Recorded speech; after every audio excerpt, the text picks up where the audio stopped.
Good evening. I'm Abby Phillip in New York. Let's get right to what America's talking about. As new video emerges of the ICE shooting in Minneapolis, a divided America sees it in the eye of the beholder. This time, the angle is from the cell phone of the agent who shot and killed Renee Good in her car. The White House claims that this video supports the notion that he acted in self-defense. Now, we want to show you the full clip, but we have to warn you that it is disturbing. That's fine, dude. I'm not mad at you. Show your face. I'm not mad at you. That's okay. We don't change our plates every morning, just so you know. It'll be the same plate when you come talk to us later. That's fine. U.S. citizen, former fucking veteran. You want to come at us? You want to come at us? I say go get yourself some lunch, big boy. Go ahead. Out of the car. Get out of the fucking car. Get out of the car. Oh! Fucking bitch. DHS says that that footage backs up their story that she used her car as a weapon to hurt or kill the agent. The vice president agrees, reposting the video saying the reality is that his life was endangered and he fired in self-defense. But critics of the administration argue the opposite. They say that it is damning to hear her say, "I'm not mad at you," and hearing the officer or a officer in the video call her an effing bitch after that shooting. Now, Democratic Senator Ruben Gallego responded to Vance, questioning why the officer was filming the incident in one hand while wielding a gun in the other. He wrote, quote, "No law enforcement ever trains to get in front of a vehicle. And why did he continue to shoot even after she drove away? A U.S. citizen died, and the vice president is trying to justify it."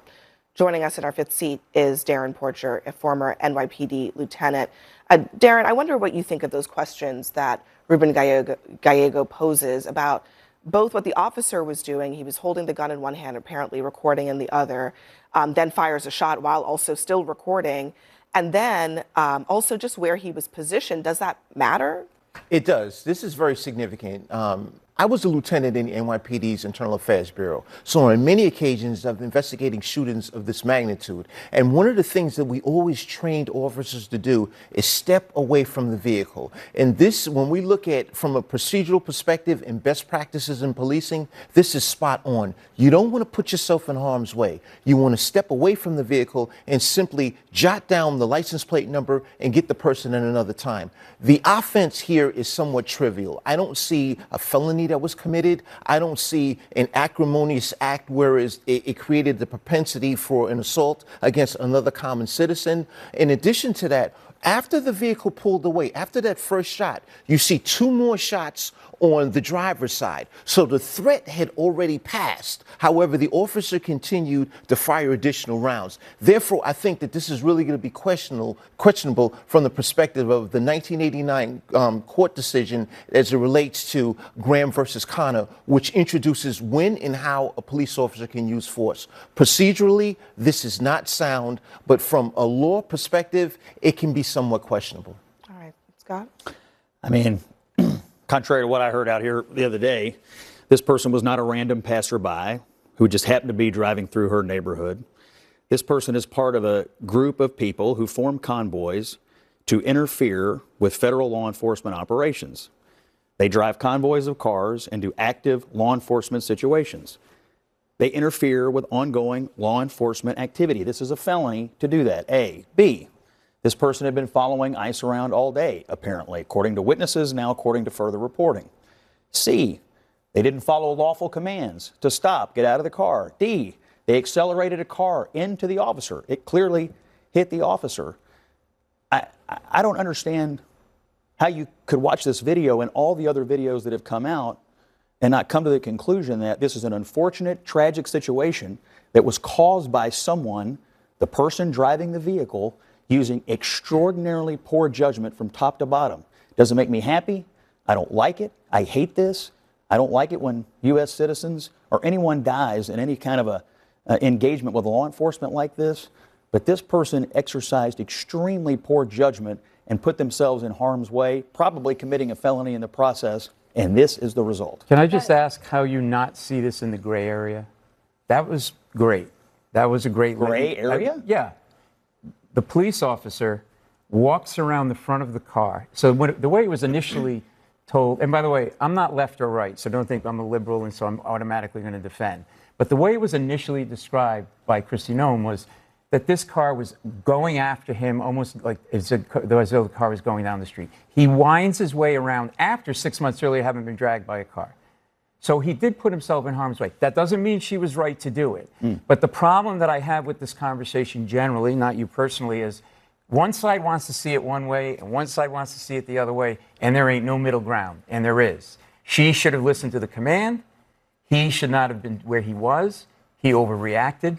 I know it's easy to say, and I think that we have to get in the middle somewhere on this and recognize that two people were wrong. I disagree with that completely. I don't see this as a gray area at all, and I certainly don't see her playing a role in her own death, Scott. I mean, you can see even law enforcement officials have played the video frame by frame. Earlier, Anderson Cooper had a guest who was playing the video frame by frame, and you see in every frame she's turning her vehicle away from the ICE officer. They are approaching her. She was not going at him. She was trying to get away because they were approaching her vehicle. You also hear him in this video refer to her as an effing bitch.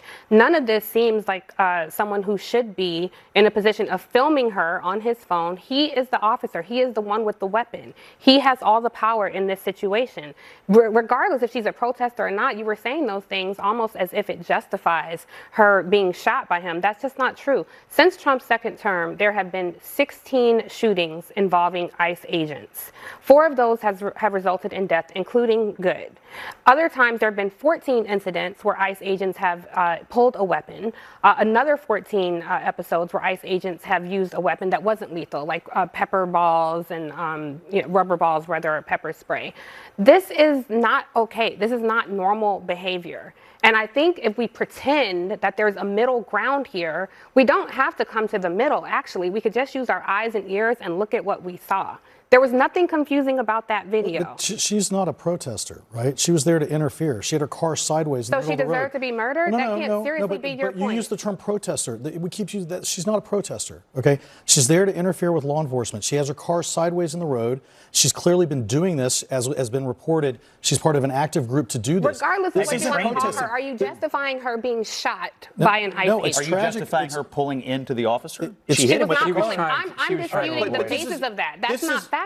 But this is very video shows it's not factual. Right. But she was not going at him. The video shows that. Go ahead, Darren. Do you think officers train for this scenario? Yes or no? I'm sure they do. All right. Back in the 70s. And not only that, this personal officer was dragged. But you answered my question. Summer. You answered my question. Got 35 Back in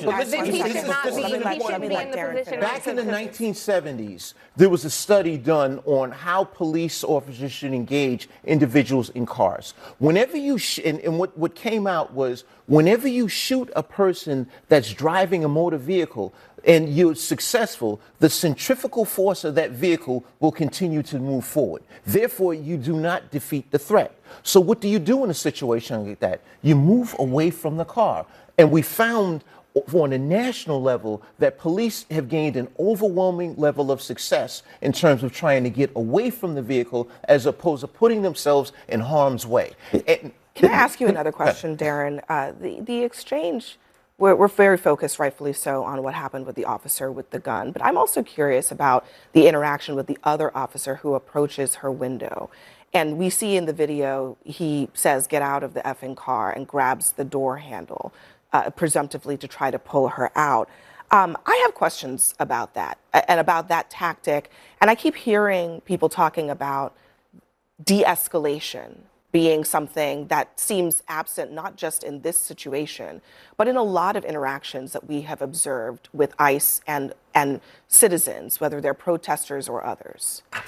The de-escalation comes with the verbal commands, and the officer may not have been successful, but at the same token, you had the ability to step away and merely jot down that license plate number and get that person another point. But what's more so significant is that officer that discharged his weapon put his fellow officer in harm's way. He could have gotten shot because when you look at the trajectory of where these bullets came, they were relatively close to the officer that was standing next to that passenger passenger side door. Therefore, we refer to something as firearms control. We want to know where you're shooting before you discharge your weapon. Remember, after the car passed, you still had an officer that was discharging rounds at the side of the automobile. The threat had already fizzled out. The vehicle is moving forward. And as I mentioned in the earlier part, the centrifugal force of that vehicle is going to continue moving forward even if the operator is shot. And we saw the same thing happen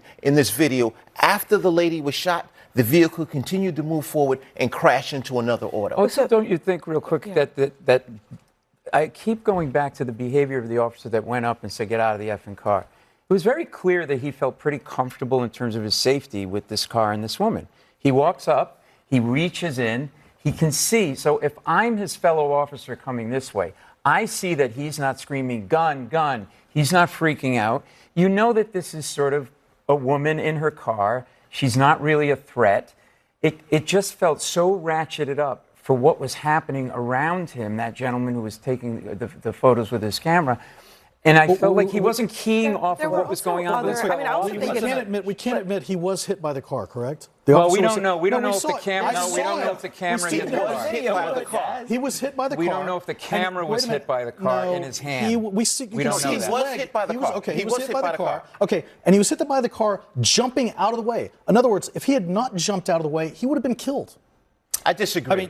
I disagree. I'm telling you this as a person that's trained for this. I'm telling you this as a former police academy instructor that trained recruits on how to evade a vehicle that's moving forward. We've done studies on this time and time again, and it's proved to be an overwhelming success if the officer steps away. And you mentioned he was hit by the vehicle. It is a problem that he was hit by the vehicle, but was he injured? Do you think there was a genuine injury? She was turning away. But he jumped. Should he wait to get crushed to death and then fight back? But even the video shows he was turning away from her. So he was raised by the car. She was not driving her car at him. I mean, we could just look at our eyes, the video, and see. I just want to play a little bit of how Trump reacted to questions about this earlier today at the White House.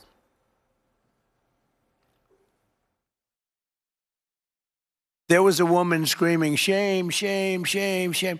She was a agitator, probably a paid agitator, but in my opinion, she was an agitator, a very high-level agitator, so professional. She wouldn't stop screaming.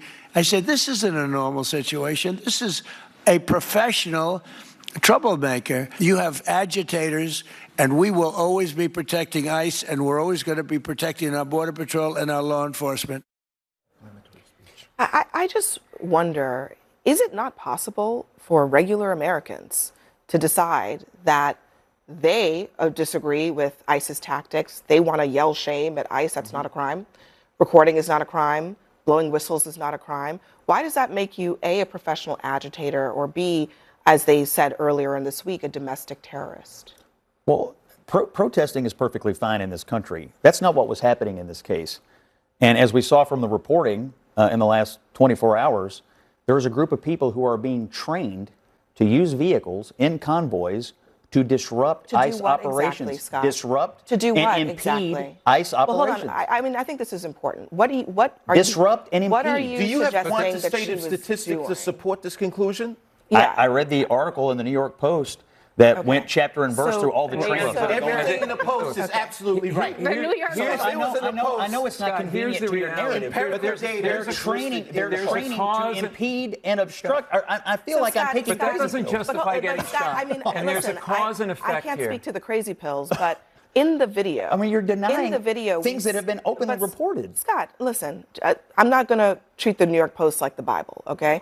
In the video, I didn't ask you to. I just asked you to be honest about what we. No one's disputing this. You see the vehicle perpendicular in the road. You also see, seconds before this shooting happens, another vehicle drive just past her. Right. The vehicle is coming just like the other one was, encountered her vehicle, drove right around it. So maybe there was an attempt to impede, but that attempt to impede was not enough to stop another car from just driving right past her, just seconds before this all transpired. So I really wonder, like, as you're trying to make this sound like some grand conspiracy, first of all, don't you have to prove that she actually was a member of whatever group you say she was a member of? And even if she was, doing what she was doing was probably unwise. But again, Agree on that. But again, not really clear to me that it's a crime that is punishable by arrest or death. The crime is driving your car directly at and into a federal law enforcement officer. Listen, I don't want us to jump around here because I'm talking about your accusation that, or you're accusing her, like Trump is perhaps, that she's a professional agitator, that she was in some kind of convoy, whatever it is. I'm just asking you, based on what she was actually doing in that moment, how are you so sure that the ICE vehicle couldn't have just driven right around her?